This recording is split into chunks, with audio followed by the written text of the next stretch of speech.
할렐루야. 여러분에게 질문을 한 가지 던져보도록 하겠습니다.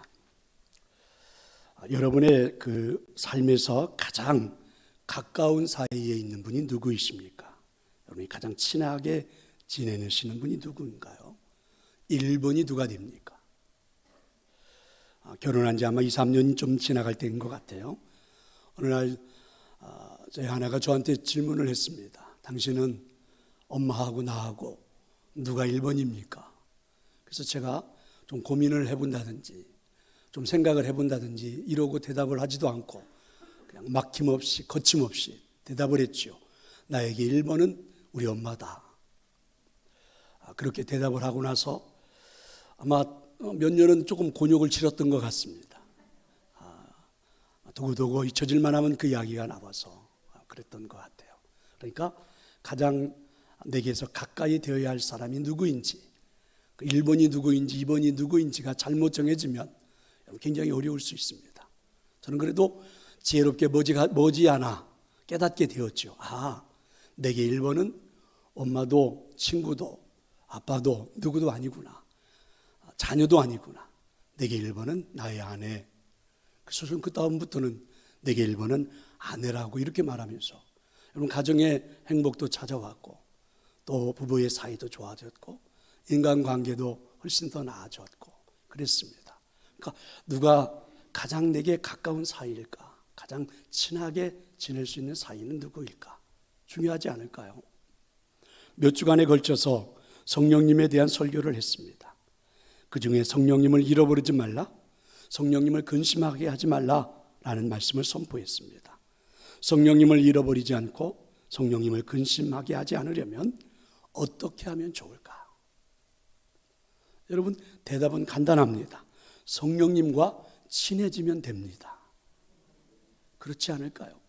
성령님과 친하게 지내면 성령님을 여러분 근심하게 하지도 않고 그리고 소멸되지도 않을 것입니다. 그러면 어떻게 하면 성령님과 친하게 지낼 수 있습니까? 어떻게 하면 성령님과 가장 친하게, 성령님이 나의 인생의 1번이 될 수 있을까요? 자, 오늘 하나님 주신 말씀 10절의 말씀을 우리 다시 같이 한번 읽어보도록 하겠습니다. 주를 기쁘시게 할 것이 무엇인가 시험하여 보라. 아멘. 그렇습니다. 성령님과 가장 친해지는 비결은 오늘 성경은 이렇게 말씀하시죠. 주님을 기쁘시게 할 것이 무엇인지 한번 시험을 해보라. 오늘 이 말씀에 나오는 시험이라는 말은요, 단순한 유혹에 빠뜨리는 그런 시험이 아니라 실험이라는 것이죠. 여러 가지 한번 시도를 해보라는 것입니다.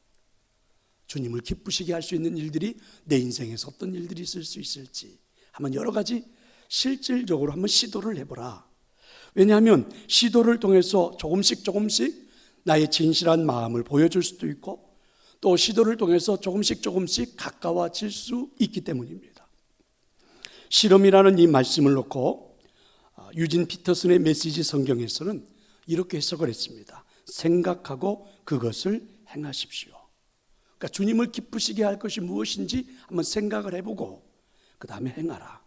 저는 매우 적절한 해석이라고 생각합니다.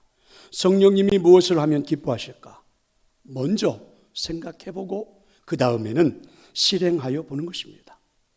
성경에는 종종 생각하라는 말씀이 자주 나오죠. 우리는 사실은요, 생각을 잘 하지 않으려고 합니다. 생각하는 것을 싫어하죠. 이유는 우리가 착각하는 것 중에 하나가 만약에 내가 생각을 하면 믿음이 없다고 여기는 것, 이런 것들도 있겠지요. 여러분, 이런 말은 어떻습니까? 믿음이 없는 생각은 불신이고 생각이 없는 믿음은 맹신이다. 매우 여러분 의미 있는 말씀 아닙니까? 사람들은 왜 생각하려고 하지 않을까요? 생각을 한다고 하는 것은 때로는 피곤하고 번거로운 일이기 때문에 그렇습니다. 생각 없이 사는 것이 훨씬 편합니다. 그렇지만 여러분, 편하게 인생을 살아가는 것이 결코 옳다 이렇게 말할 수는 없지 않습니까? 이어령 교수가 쓴 아들이여 이 사나를 라고 하는 책에 보면 재미있는 이야기 하나를 소개하고 있죠. 옛날 어느 시골에 아주 수염을 이렇게 길게 기르고 다니는 할아버지 한 분이 계셨습니다. 그런데 그 동네에 사는 한 꼬마는 할아버지를 볼 때마다 궁금한 점이 있었습니다. 어느 날 할아버지를 만나자 그 꼬마는 이렇게 물었지요. 할아버지는 밤에 주무실 때에 그 긴 수염을 이불 속 안에 넣고 주무십니까? 아니면 이불 속 밖에 넣고 주무십니까? 이 질문을 받고 난 할아버지는 갑자기 당황스러웠습니다. 한 번도 생각해 본 적이 없거든요. 그래서 아이를 그냥 돌려보내면서 내가 오늘 저녁 한번 자보고 그 다음에 대답해 주마. 드디어 밤이 됐습니다. 잠자리에 누웠는데 수염을 이불 속에 집어넣고 자자니 왜 이렇게 답답한지, 그렇다고 수염을 이불 밖으로 내자니 이상하고, 그래서 밤새도록 수염을 이불 속에 넣었다가 또 이불 밖으로 냈다가 또 넣었다가 냈다가 이러다가 밤을 다 지새웠다고 그러지요. 30년 동안 달고 다닌 수염이지만 잘 때 그것이 이불 속에 있었는지 이불 밖에 있었는지를 미처 생각을 않고 있다가 그것이 의식되어지는 그 순간부터 그렇게 불편하더라는 것이죠. 공감할 수 있습니다. 그동안 우리가 생각해 보지 않았던 것 때문에 사실 우리도 무척 당황스러울 수 있다는 거죠. 그렇습니다. 성령님이 무엇을 하면 기뻐하실까? 여러분, 성령님이 기뻐하는 일을 내가 생각해보고 고민해보고 생각해보는 것은 조금은 불편할 수 있죠. 조금은 피곤할 수도 있을 것입니다. 그런데 거기에다 생각만 한 게 아니라 생각한 말씀을 삶에다 실행해 본다고 하는 것은 더 어려운 일이 아닐까. 그런데 이와 같은 과정이 있어야 성령님이 기뻐하시고, 성령님이 기뻐하시는 것은 곧 성령님과 친해질 수 있다는 것입니다. 아멘. 물론 이와 같은 과정 속에는 시행착오도 있을 수 있죠. 저는 우리 소녀들이 그렇게 좋아해서 초콜릿, 또 인형, 때로는 아이스크림 이런 것들을 사가면 좋으니까, 만약에 제가 이것을 사왔는데 아이들이 마음에 들지 않아 할 수도 있잖아요. 나는 저런 초콜릿은 별로 안 좋아하는데, 저런 인형은 별로 안 좋아하는데, 저런 아이스크림은 별로 안 좋아하는데. 그렇죠? 시행착오가 있을 수 있겠지요. 그래도 그 과정을 통해서 친해질 수 있지 않을까? 아이들을 알 수 있지 않을까? 아이들이 또한 할아버지를 좋아할 수 있지 않을까? 왜냐하면 신앙생활은요, 과정이기 때문에 그렇습니다. 성령님과 친해지기 위해서 우리가 행동하는 데 있어서 나타나는 실수는요, 절대 실수가 아니죠. 실수라고 말할 수가 없습니다. 오히려 성령님이 더 좋아하고 성령님이 더 기뻐하고 성령님이 더 좋아하십니다. 그러니까 생각해보고 행동해보는 것은 반드시 필요한 것입니다. 성령님과 친해지려면 어떻게 해야 합니까? 성령님이 기뻐하시는 것이 무엇인지를 생각해보고 그리고 실행해보는 것입니다. 오늘 하나님의 말씀을 듣는 여러분에게 성령님과 친해지기 위해서 한번 생각에 잠겨보고 한번 실행해 볼 수 있는 그런 결단의 시간이 될 수 있기를 축원합니다.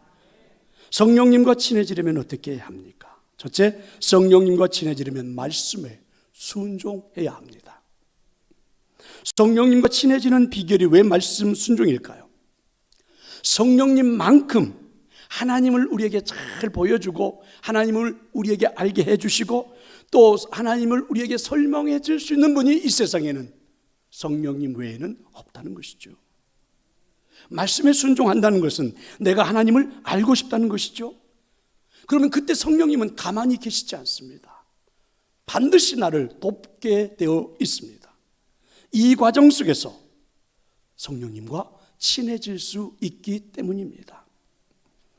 그렇다면 순종을 통한 성령님과 친함이 나의 삶에서, 우리들의 삶에서 절대적으로 필요한 때는 언제일까? 사실은 우리가 올바른 길을 가고 있을 때가 아니라 우리가 가고 있는 길을 모를 때에 올바른 순종이 필요하다는 것이죠. 사실은 우리는 반대의 상황에 직면할 때가 많이 있다는 겁니다. 우리가 가는 길, 내가 목적을 둔 것들이 분명할 때는, 그리고 가야 할 때는 여러분 순종이 굉장히 쉽습니다. 왜냐하면 내가 가는 길과 하나님께서 원하시는 길이 같기 때문입니다. 그런데 내가 가려고 하는 길이 애매모호할 때, 아니면 조금은 잘 모를 때, 아니면 조금은 반대가 될 것 같을 때, 절대적으로 여러분 그때는 순종이 그렇게 쉽지는 않습니다. 예를 들어서 우리가 여행을 하다가 길을 잃었죠. 그런데 우리 손에는 지금 지도가 들려 있습니다. 어떻게 여러분 하시겠습니까? 만약에 이 경우에 이런 사람이 있다면 갑자기 그 목적지가 내 앞에 나타나기를 생각하고 가만히 기다리고 있다면 그 사람은 어리석은 사람이겠죠. 또 어떤 사람은요, 그냥 생각도 해보지도 않고 아무 길이나 막 선택해서 가는 건 더 어리석은 사람이겠죠. 여러분, 이때 필요한 것은 정말 내가 가야 할 목적지를 잃어버려서 방향을 잃어버려서 힘들 때에 가장 필요한 건 내 손에 들려져 있는 지도를 펼쳐보는 것이고, 지도를 펼쳐보았더니 제대로 알 수가 없어요. 지도를 볼 수가 없어요. 그러면 누군가 옆에서 조금 지도를 잘 보고 안내해 줄 수 있는 사람의 도움을 받는 것이 가장 필요하지 않을까요? 성경은 바로 우리 인생의 경로를 알려주는 지도와 같습니다. 또한 그 지도를 올바르게 우리가 보아야 하는데, 느껴야 되는데, 알아야 되는데, 간혹은 지도를 손에 들고는 있지만, 성경을 손에 들고는 있지만 제대로 볼 수가 없어 할 때에 안내하는 역할을 해주는 분이 계시는데 그분이 바로 성령님이십니다. 그러니까 우리가 성령님과 반드시 친해져야 할 이유가 여기에 있는 거죠. 살다 보면 우리 인생에서 경로를 벗어나는 일들이 종종 있습니다. 내비게이션을 맞춰놓고 가다 보면 경로 이탈을 했습니다. 경로 이탈을 했습니다 하면서 경고를 해주듯이 사실 우리 인생에서도 경로를 벗어나는 일들이 있잖아요. 인생에서 벗어나는 그 경로는 무엇입니까? 사실은 우리가 생각하지 못한 재난이잖아요. 여러분, 이 코로나라고 하는 그러한 재앙은 전혀 우리가 생각해 보지도 않았는데 이것 때문에 지금 우리가 인생의 경로에서 이탈해서 얼마나 힘들어하고 있습니까? 이때 찾아오는 고난을 당했을 때 경제적으로, 정신적으로 얼마나 큰 아픔을 당합니까? 때로는 여러분 개인적인 삶의 불행을 경험할 때죠. 자, 이처럼 인생에서 경로를 벗어난 상황이 찾아오면 절망감에 빠지기도 합니다. 그때 우리는 말씀을 좀 들고 그 말씀을 묵상해보고 그리고 그 말씀을 통해서 방향을 찾아보고, 자, 이런 것들이 반드시 필요하지 않을까요? 혹시 여러분 이 중에 나는 지금 하나님의 뜻대로 살아가고 있으니까, 내 인생의 목적은 하나님의 영광이니까 나에게는 이런 위기가 경험되지 않을 거라 이렇게 생각하고 있다면 그건 정말 위험한 생각이죠. 교만일 수 있고 자기의에 빠져서 생활할 수도 있을 것입니다. 그렇죠. 여러분, 나는 진짜 하나님의 뜻이 분명해요. 그리고 하나님이 원하는 대로 가려고 지금 방향도 세웠어요. 그런데 여러분, 내 생각과는 전혀 다르게 코로나와 같은 일들이 내 앞에 펼쳐지지 않습니까? 지금 내 앞에 나타나고 있잖아요. 그 일로 인해서 우리는 얼마나 큰 아픔을 당합니까? 사실 저도 여러분도 우리 동산교회는요, 교회를 멋지게 지어놓고 2020년, 21년 멋지게 좀 교회 부흥을 해보고 더 많은 영혼들을 구원시켜 보겠노라고 최선을 다해 보겠노라고 하나님의 뜻에 맞췄는데 상상도 할 수 없는 인생의 교회의 경로가 이탈이 되어 버렸잖아요. 바이러스라는 재앙 때문에. 우리 모두가 지금 다, 교회도 그렇지만 여러분 개인도 그럴 수 있지 않겠습니까? 이런 일들이 일어날 수가 있겠죠. 사무엘하 6장에 나오는 다윗의 예를 들어볼까요? 다윗이 고난의 시간을 보내고 왕이 된 다음 마음의 소원이 있었습니다. 블레셋 땅에서 뺏어온 법궤를 다윗 궁으로 옮겨오는 것입니다. 예루살렘으로 가져오는 거죠. 모셔오는 거죠. 그런데 시도를 할 때마다 번번이 실패합니다. 그때 나타난 한 사건이 나곤의 타작마당에 이르렀을 때죠. 법궤를 메고 오던 소가 펄쩍펄쩍 뛰기 시작하니까 갑자기 그 법궤가 곤두박질 칠 것 같으니까 옆에 있던 우사가 그걸 손으로 막았습니다. 그런데 법궤를 만지는 순간 우사는 그 자리에서 죽었습니다. 생각해 보세요. 다윗에게 화가 나는 일이 아니었을까요? 그의 뜻이 좋습니다. 다윗의 뜻이 분명하잖아요. 하나님이 기뻐하시는 일을 행하려고 합니다. 그런데 자꾸 왜 이런 일들이 우리에게 나타나는 거예요? 이런 방해물들이 나타나는 것입니까? 맹세컨대 다윗이 원하는 것은 자신의 영광이 아닙니다. 하나님의 영광을 회복하는 일이었는데도 말입니다. 다윗이 생각할 때 분명히 하나님이 기뻐하시는 일이라고 여겼는데 왜 이런 일이 일어나는 거예요? 어쩌면 여러분 개인도 정말 그동안에 내가 시간도 여러 가지 상황과 여건이 그래서 2020년부터는 진짜 하나님의 뜻을 따르고 말씀을 따르고 하나님을 위해서 더 멋진 일을 한번 해보리라 했는데 왜 이런 일들이 일어나가지고 더 곤욕스럽게 하는지 이해할 수가 없잖아요. 그런데 다윗이 감정을 잘 다스리고 난 후에 깨닫게 된 것이 있습니다. 역대상 15장 13절에서는 이 일을 이렇게 말씀하고 있죠. 우리가 규례대로 그에게 구하지 아니하였다. 그렇습니다. 하나님의 법궤는요, 레위 사람 중에 제사장들만이 그 법궤를 수레에 싣고 오는 게 아니라 어깨에 메고 이동하도록 그렇게 되어 있죠. 그리고 법궤를 옮길 때 다윗이 그렇게 막 3만 명, 6만 명 가까이 되는 사람들을 동원해가지고 그럴 필요가 없지요. 그러니까 하나님의 법을, 하나님의 말씀을 따르지 않았던 거죠. 그래서 다시 다윗이 하나님과의 관계 회복을 위해서는 해야 할 일이 무엇입니까? 하나님의 법을 따르는 거죠. 하나님의 말씀을 따르는 거죠. 바로 순종입니다. 사무엘하 6장 14절에 보면 다윗은 수레에서 법궤를 내려가지고 그래서 이제 하나님의 말씀에 적혀 있는 그대로 레위 사람들이, 제사장들이 그 법궤를 메고 그리고 마침내 예루살렘으로 다윗궁으로 모셔오게 됐죠.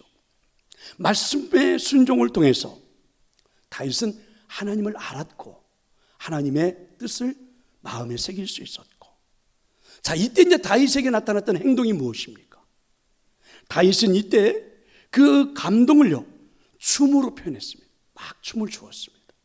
그것도 얼마나 신나게 춤을 추었는지 막 바지가 내려가서 팬티가 보여요. 왕의 체면이 말이 아닙니다. 그의 아내가 옆에서 핀잔을 줄 정도로 그래요. 그런데도 다윗은 아랑곳하지 않습니다. 이와 같은 모습이 바로 성령님과 친해지는 것입니다. 더 중요한 것은 이와 같은 과정을 통해서, 경험을 통해서 다윗은 하나님을 더 잘 알 수 있게 되었고 하나님께 더 한 발 가까이 갈 수 있게 되었고 하나님을 분명히 체험할 수가 있게 된 것입니다. 성도 여러분, 우리가 살아가는 내 인생에 경로 이탈이 나타나는 것은 그만한 이유가 있지 않을까요? 코로나 바이러스가 나타나는 것, 그만한 이유가 있지 않을까요? 물론 내가 잘못해서, 또 여러분이 잘못해서 일말에 조금의 책임은 있겠지만 내가 그래서 그런 것은 아니지만 그만한 이유가 있지 않을까요? 하나님의 일을 하려고 하는데 풀리지 않는 일이 있다면 그만한 이유가 있지 않을까요? 정말 이때 필요한 것은요, 말씀으로 돌아가 순종하는 것입니다. 그것이 열쇠입니다. 순종을 통해서 우리는 성령 충만을 분명히 다윗처럼 경험하게 될 줄로 믿습니다. 오히려 다윗처럼 그 상황을 극복하고 춤을 출지도 모릅니다. 다윗처럼 정말 더 가까이 하나님을 모실지도 모릅니다. 다윗처럼 정말 더 가까이 성령님과 친하게 여러분의 삶이 복된 삶이 될 줄로 저는 그렇게 믿습니다. 성령님과 친해지는 좋은 방법이 무엇입니까? 하나님의 말씀으로 돌아가는 것입니다. 하나님의 말씀에 순종하는 것입니다. 아멘 하십시다. 가정에서 예배하는 여러분도 아멘이라고 댓글을 달으십시오. 다시 한번 아멘 하시기를 축원합니다. 말씀에 순종하는 사람들은 신기하게도 성령의 충만한 역사를 느끼게 될 거고 누려보게 될 거고 그 역사 또한 사용할 줄로 믿습니다. 두 번째, 성령님과 친해지려면 죄에 대한 인식이 분명해야 합니다. 우리가 흔히 하는 말이 있죠. 죄가 더한 곳에 은혜가 많다. 죄가 많은 곳에 은혜가 더 많이 나타난다, 이런 표현이 있잖아요. 문제는요, 우리가 생각하는 죄의 기준과, 그죠? 하나님이 생각하는 죄의 기준이 다르다는 거죠.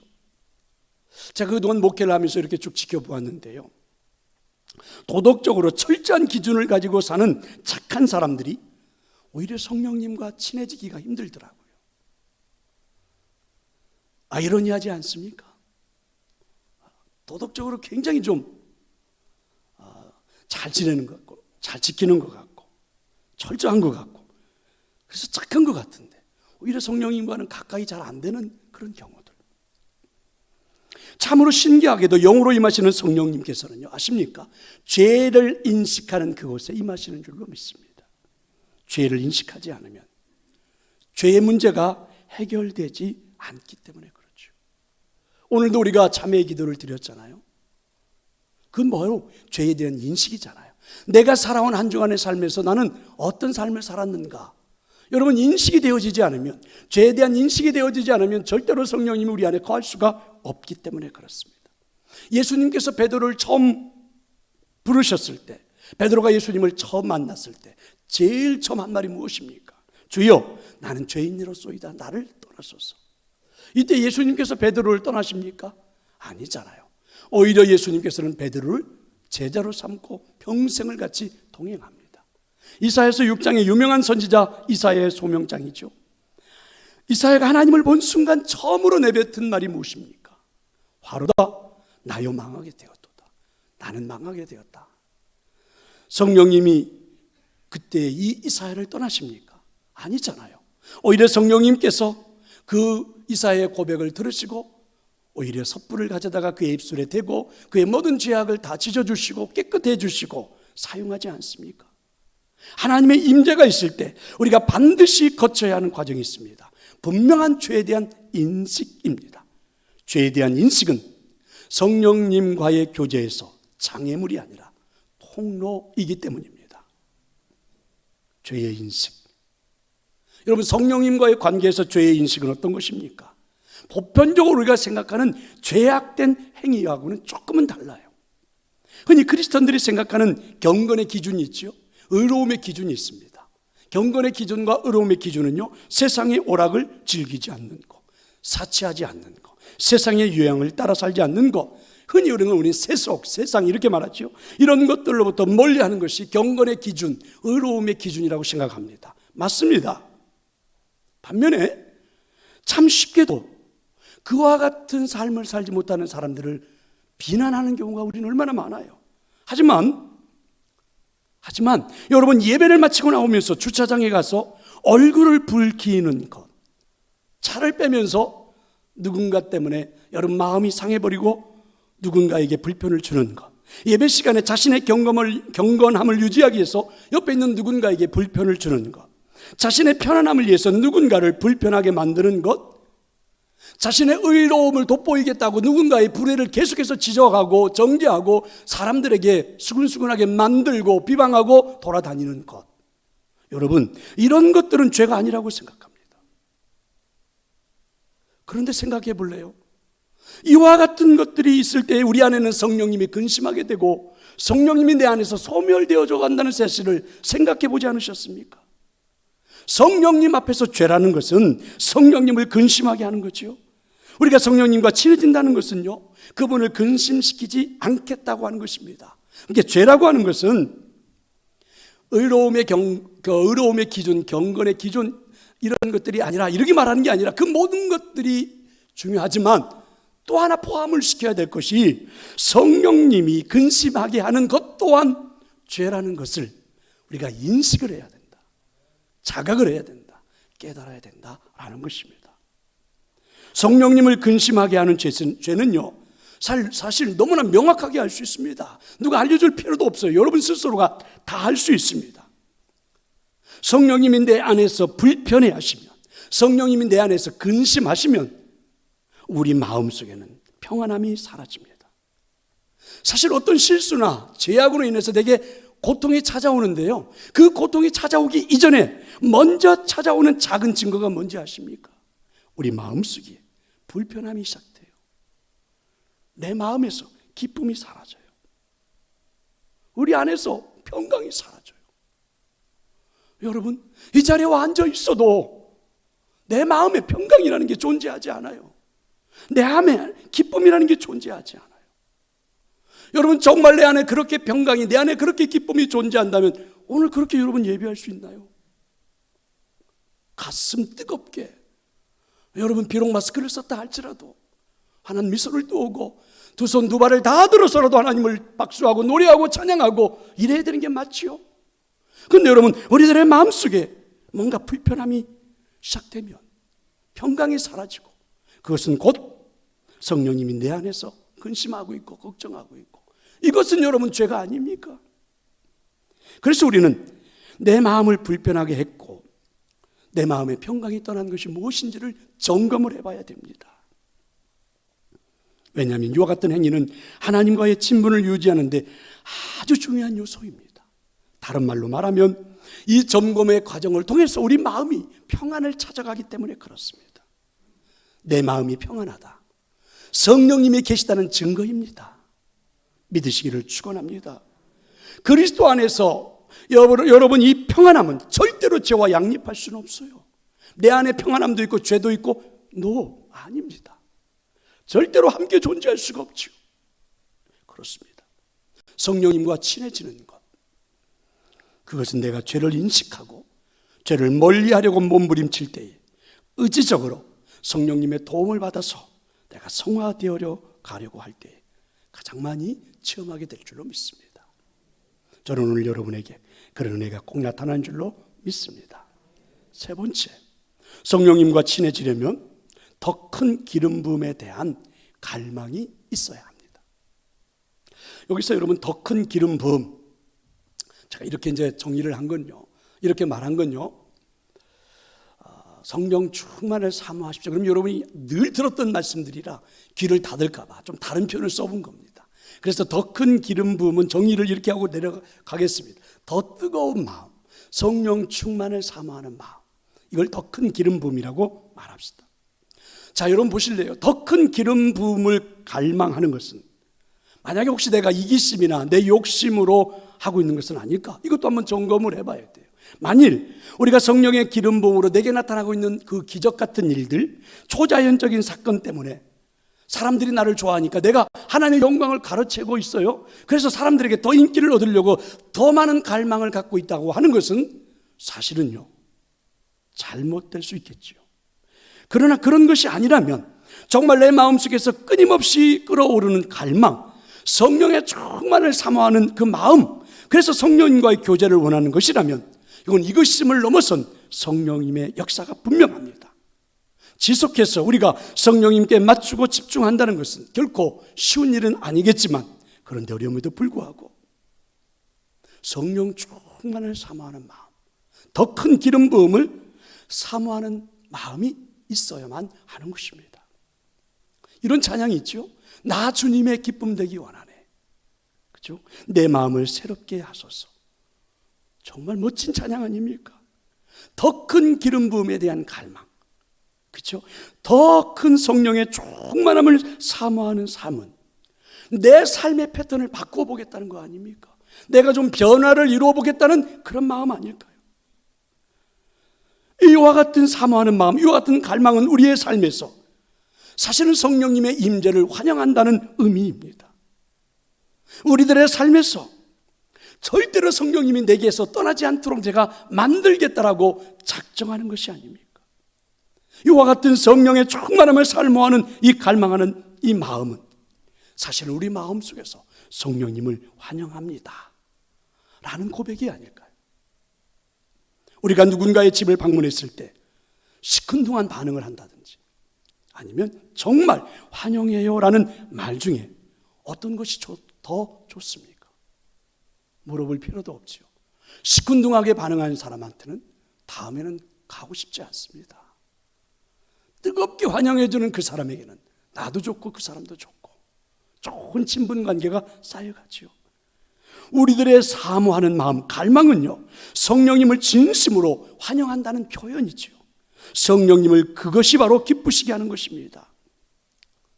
내가 정말 성령 충만을 사모하고 있고 성령의 큰 기름 부음을 사모하고 있다라고 하는 것은 늘 내 마음을 열어놓고 그분과 동행하겠다는 표현이기도 하죠.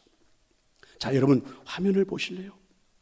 성령님과 친해지는 것은 우리가 갚아야 할 부채가 있어서 의무적으로 행하는 것이 아닙니다.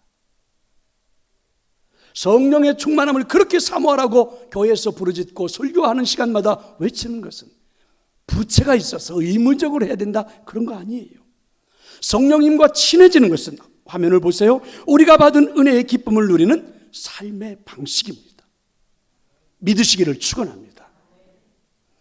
기독교의 하나님은 그냥 네가 한 일에 대해서 너를 벌하지 않겠다 이렇게 말씀하시는 게 아닙니다. 네가 한 일에 대해서 그냥 내가 벌하지 않겠다, 봐주겠다, 이런 것을 자비라고 그러죠. 그런데 여러분, 하나님은요 그 정도의 하나님이 아니십니다. 하나님은 극적으로 한 걸음 더 나아가서 오히려 우리에게 영광스러운 걸 주시죠. 완전한 용서, 영원한 생명, 삶을 선물로 주십니다. 이건 마치 나쁜 짓을 하다가 아이가 엄마한테 걸렸더니 엄마가 때릴 줄 아는데 때리지는 않고 오히려 끌어안아주고는 이 아이를 데리고 가서 아이스크림을 사주는 것과 똑같은 거지요. 우리가 하나님의 은혜를 경험하면 의무적으로 동행을 하겠다, 의무적으로 주의를 지키겠다, 이런 게 아니라 하나님의 은혜를 경험하면 내게서 자의적인 것들이 시작되는 거죠. 지금까지 이 세상에 존재하는 다른 종교에서는 도저히 이해할 수 없는 그런 일들입니다. 예를 들자면 누가복음 15장에 나오는 탕자의 비유가 비슷한 이야기가 다른 종교에도 있습니다. 불교의 문헌에 보면 탕자와 비슷한 이야기가 나오는데, 여기는요 아들 둘 다가 다 반항해가지고 집을 떠났다가 나중에 잘못을 깨닫고 집으로 돌아왔습니다. 하지만 불교 이야기는 끝이 아주 다릅니다. 아들이 집으로 돌아와서는 수행을 통해서 자신의 비행을 갚아야만 합니다. 그래서 이 아들은 결국 25년 동안 집에서 화장실 똥 치우는 일을 끝까지 해야 합니다. 이렇게 인간의 행위로 열반에 이르는 종교, 하나님의 은혜는 극명하게 대조가 되지요. 여러분, 행위로 갚지 않으면 안 되는 의무감이 불교에는 여전히 존재합니다. 반면에 여러분, 성경에는요 돌아온 아들에게 더 이상 어떤 말도 묻지 않습니다. 옷을 입혀주고 가락지를 끼워주고 신발을 신겨주고 잔치를 배설하고 그냥 받아들여 줍니다. 달라도 너무 다르죠. 여러분, 이슬람교는 탕자의 이야기 자체가 이슬람 종교에는 불가능해요. 탕자가 끝내 집으로 잘 돌아올지도 모르겠지만 이슬람교에서는 가문의 수치가 아주 중대한 문제가 됩니다. 알라에게 복종하는 집안이라면 당연히 가문의 명예를 지켜야 돼요. 가출하는 자녀 때문에 받는 수치란 알라의 가문에서는 용납이 안 돼요. 이 탕자 이야기가 알라 이슬람교에서는 존재하지가 않아요. 만약에 돌아온다고 해도 알라 앞에 납작히 엎드려가지고 큰 고행으로 갚아야만 합니다. 그나마 돌아온다면 말입니다. 분명히 탕자 이야기는 예수님의 입술을 통해서만이 들을 수 있는 이야기입니다. 그렇습니다. 하나님의 은혜는, 성령의 충만한 은혜는 이렇게 다른 거죠. 또 한 가지, 하나님의 은혜는요 우리들의 죄가 크고 작음에 의해서 좌우되지 않습니다. 가끔 우리가 착각에 빠지는 게 내 죄는 작고 옆에 있는 사람의 죄는 크다고 생각하죠. 내 눈 속에 들어있는 그 들보는 작고 상대방 눈 속에 들어있는 티는 크다고 생각하죠. 그래서 우리는 자꾸만 저 사람은 진짜 죄인이고 나는 거기에 비해서 죄가 없으니까 괜찮다라고 생각을 하죠. 그런데 여러분, 하나님의 은혜가, 성령의 충만함이 우리에게 임하는 것은 죄의 크고 작음에 여러분 따라서 거기에 의해서 결정되는 것이 아닙니다. 제가 여러분 신학교를 다닐 때 갈등을 겪었습니다. 나처럼 고등학교를 졸업하고 바로 신학교에 온 사람은요 하나님의 은혜, 성령의 충만함을 경험하는 게 힘들지 않을까, 이런 생각이 들은 적이 있죠. 왜냐하면 신학교에 같이 공부를 하는 동기들이 나이들이 많은데 다 한결같이 죄인들만 왔더라고요. 그것도 극악무도한 죄인들만. 여러분, 그분들의 간증을 들을 수 있는 시간이 많이 있었습니다. 예배 시간 4학년이 되면 그 체프를 한 번씩 인도할 수 있도록 기회를 주시더라고요. 그럼 이제 전체가 모여서 전학년이 모이고 그 교수들이 모인 자리에서 예배 인도를 해가야 되는데, 설교를 할 때 그 설교를 맡은 그분들이 대부분 올라가면 간증을 해요. 아주 자신이 얼마나 큰 죄인이었는지. 그리고 뭐 수업하는 시간에 또 어떤 MT라든 이런 걸 할 때마다 간증을 해요. 그래서 그분들이 하는 이야기들을 들어보았더니 아주 그들은 극적이더라고요. 술에 찌들어 살다 왔고 온갖 못된 짓은 다 하다 돌아왔고 주님이 찾아주셔서 건져주셔서 그래서 이 목사가 되겠다고 왔다는 거예요. 그걸 너무 자랑스럽게 이야기를 해요. 그때 저는 생각했죠. 아니, 저렇게 술에 찌들어 살고 온갖 못된 짓은 다 한 저 사람들이 어떻게 저 짓이 저렇게 자랑스러울 수 있을까? 어떻게 저게 저렇게 극적으로 사람들 앞에 감동을 줄까? 막 여기저기서 아멘하고 같이 울고 난리를 치는데, 그때 저는 이런 생각이 들더라고요. 나에게 설교할 수 있는 기회가 주어지면, 내 순번이 오면 나는 올라가서 다른 간증을 해야 되겠다. 여러분, 저는 술에 찌러 살지도 않았고요, 사회의 쓰레기도 아니었습니다. 순진하게 시골에서 그냥 어린 시절 주일학교 때부터 교회를 다니다가 하나님이 목사가 되라고 해서 왔습니다. 나는 당신들과 다릅니다. 이렇게 말하고 싶었습니다. 근데 그렇게 못했어요. 그렇게 설교하지는 못했습니다. 그러나 이런 나의 삶이 공부를 하면서 느끼는 것은요, 저에게도 하나님의 은혜는 절실하게 필요하구나. 성령님의 충만한 은혜는 절실하게 필요하구나. 저 술에 찌들어 살다 온 사람, 나쁜 짓을 하다 극적으로 돌아온, 죄가 많아도 너무 많은 사람들에게만 하나님의 은혜가, 성령의 충만함이 필요한 것이 아니라 나와 같은 사람에게도 하나님의 은혜는 정말 필요하다는 거지요. 정말 성령의 충만함이 필요하다는 것입니다. 그런데 중요한 것은요, 생각을 해보니까 나와 같은 사람이 성령님과 친해지기 위해서는, 성령의 충만함이 되기 위해서는 굉장히 어려워 보이더라고요. 부담도 되고 엄청난 노력이 있어야만 될 것 같은 그런 느낌이 오더라고요. 성도 여러분, 그런데 아십니까? 여러분, 기독교에서는요, 더 큰 은혜를 사모하는 마음이라고 하는 것은, 성령 충만을 사모하는 마음이라고 하는 것은요, 진정으로 기뻐하는 마음이면 충분합니다. 하나님을 기쁘시게 하려는 것은 의무가 아니라 그냥 그분을 기쁘시게 하려는, 그분을 기쁘게 해주고 싶어하는, 기뻐하는 마음 하나면 충분합니다. 하나님과 인간 사이의 간극이, 여러분, 가까워지는 사이가, 친해지는 사이가 인간의 노력을 통해서 메워질 수는 절대 없습니다. 기름 부음에 대한 열망, 성령 충만에 대한 사모하는 마음, 나의 뜻을 이루어 가지고 나의 업적을 쌓아서 나의 노력을 통해서 아닙니다. 성령 충만을 사모하는 마음, 기름 부음에 대한 열망은요, 절대로 그런 게 아니에요. 그래서 여러분, 성령 충만한 삶에는, 더 큰 기름 부음이 나타나는 삶에는 절대로 인간의 교만이 있을 수가 없습니다. 교만이 드러나지 않습니다. 미국의 로널드 레이건 전 대통령의 집무실 책상에는 늘 이런 명패가 새겨져 있었다고 그러죠. 누구의 업적으로 남을 것인지 상관치 않는 사람에게 이루지 못할 것은 없다. 어쩌면 이렇게 표현을 잘했을까? 맞지 않나요? 그렇지 않습니까? 그까지 업적 때문에, 그 업적 때문에 우리가 지금 이렇게 싸우고 난리치고 잘났다 못났다 이러는 거 아닙니까? 사실은 나의 업적이 아무런 남을 필요가 없다고 생각하면 내가 여러분 못할 게 뭐가 있겠습니까? 성령님과 친해지는 것은요, 나에게 더 뜨거운 기름 부음이 나타났으면 좋겠다라고 갈망하는 마음, 사모하는 마음 하나면 충분합니다. 성령 충만을 사모하는 마음이라는 것은 성령님이 있어서 기뻐하는 마음이죠. 돈이 있어서, 권력이 있어서, 성공해서 기뻐할 때 그 마음 여러분 아시죠? 어느 순간 그렇게 원했던 돈이 내게 들어왔을 때 기뻐했던 그 순간, 어떤 때 성공하고 난 다음에 성취감으로 기뻐했던 그 마음, 권력을 가졌을 때 얼마나 노력했는데 이런 걸 들었을 때 기뻐했던 그 마음, 사실은 여러분 이런 것과 비교할 수 없는, 그냥 내 마음에 성령님이 있어서 너무너무 기뻐하는 마음 하나면 충분합니다. 그게 성령 충만을 사모하는 거죠. 꼭 여러분에게 역사가 일어나기를 축원합니다. 성도 여러분, 성령님과 친하게 지내고 싶지 않으세요? 여러분의 삶의 1번을 성령님으로 정하고 싶지 않으세요?